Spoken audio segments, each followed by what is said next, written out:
বিল্টু শ্বশুর বাড়ি থেকে কত ইফতার পাঠাইছে আজকে। ছোলা মুড়ি বুট খেজুর কোনো কিছু বাদ নাই, ফল ফ্রুট সব পাঠাইছে।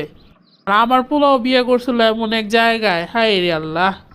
মাইয়া বিয়া দেওয়ার পর যে শ্বশুর বাড়িতে ইফতার পাঠাইতে হয় এইটুকু জানে না। নিজে কত মান সম্মান নাই, লগে আমগো মান সম্মানও নষ্ট করতেছে। আজকে ইফতারির সময় বউরে কমো। আম্মা, টেবিল ইফতারি সাজানো হয়েছে, আসেন। ঠিক আছে, তুমি যাও, আসতেছি। আম্মা, আপনার কি আর কিছু লাগবে? না না, আর কিছু লাগবো না। আচ্ছা বৌমা, একটা কথা কত, তুমগো ফ্যামিলিতে কি কোনো শিক্ষা দীক্ষা নাই? কেন আম্মা, কি হয়েছে? না, দেখলাম তুমগো ফ্যামিলির মানুষজন অতটা সামাজিক না, অসামাজিক। আম্মা, আমার কি কোনো ভুল হয়েছে? না না, তোমার ভুল হইব কেন? ভুল তো হয়েছে আমগো। আম্মা, আমি আসলে বুঝতে পারতেছি না আপনি কোন বিষয়টা নিয়ে রাগ করছেন। সেইটা বুঝবা কেমনে? সেটা বুঝার মতো মোট কি তুমগো আছে? আম্মা, আপনি বিষয়টা আমারে খুইলা বলেন, আমি আসলে বুঝতে পারতেছি না। তোমার আব্বা যে তোমার বিয়া দিল, এরা যে তোমার প্রথম ঈদ শ্বশুর বাড়িতে, তোমার আব্বা আব্বা কোনো ইফতারি নিয়ে আইসে আমগো বাড়িতে এই পর্যন্ত? মাইয়াকে খালি বিয়া দেওয়ার পরে দায়িত্ব শেষ নাকি? শ্বশুর বাড়িতে যে ইফতারি নিয়ে আসা লাগে এটারও কোনো শিক্ষা দীক্ষা নাই তোমার মা বাবার। মানুষ এতটা অসামাজিক হয় কেমনে? এমন মানুষ আমি জীবনেও দেখি নাই। আপনি তো জানেনই আমার আব্বার তেমন ইনকাম নাই, ব্যবসা বাণিজ্য খুব খারাপ যাইতেছে।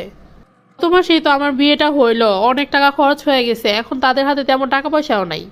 এখন আমি তাদেরকে ইফতারের কথা বললা কেমনে লজ্জা দিই আম্মা?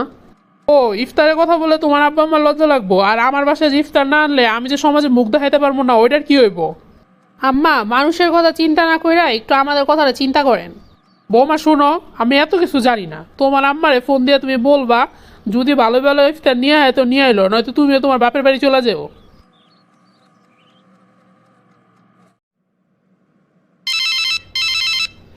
আসসালামু আলাইকুম মা।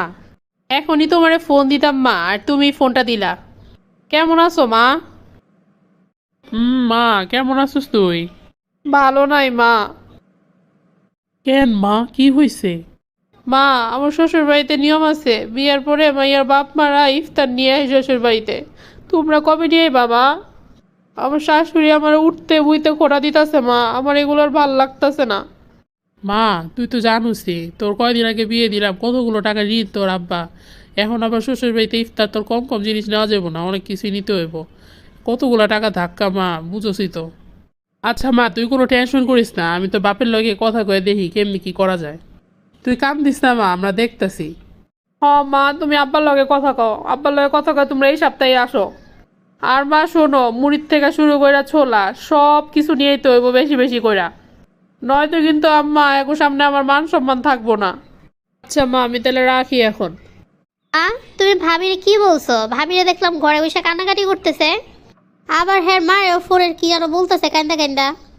ও, তাহলে ফোন দিয়েছে, ভালোই হয়েছে। কিসের জন্য মা, কি হয়েছে বলো দেখি?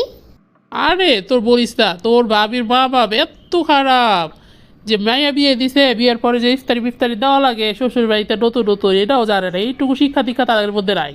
বউরে বলছি ওর মা বাবা যদি ইফতার নিয়ে না আসে তাহলে যাতে বাপের বাড়ি চলে যায়। কি বলো মা, তুমি এই কাজটা কেমনে করতে পারলা? তোমার কি ভাবির সাথে এই ব্যবহারটা করা ঠিক হয়েছে মা? আজকে যদি ভাবি জায়গায় আমি থাকতাম তাহলে দেখো তো কেমন হইতো। আমিও তাহলে তোমারে ফোন দিয়ে চাপ দিতাম ইফতারি নেওয়ার জন্য আমার শ্বশুর বাড়িতে। তুমি এই কাজটা একদমই ঠিক করো নাই মা। আসলেই তো, তুই তো ঠিকই কইছস, আমি ভাবে ভাইবা দেখি নাই। আমি একটা অনেক বড় ভুল করে ফেলছি। আমি এক্ষুনি বৌমার কাছে যাই, বৌমার মার কাছে ফোন দিয়ে না করতেছি ইফতারি লিগা। আর উনাদেরকেও বলবো আমাদের বাড়িতে এসে আমাদের সাথে ইফতার করার জন্য। হ্যাঁ মা, এটাই এটাই তো তোমার কাছ থেকে আমি আশা করি।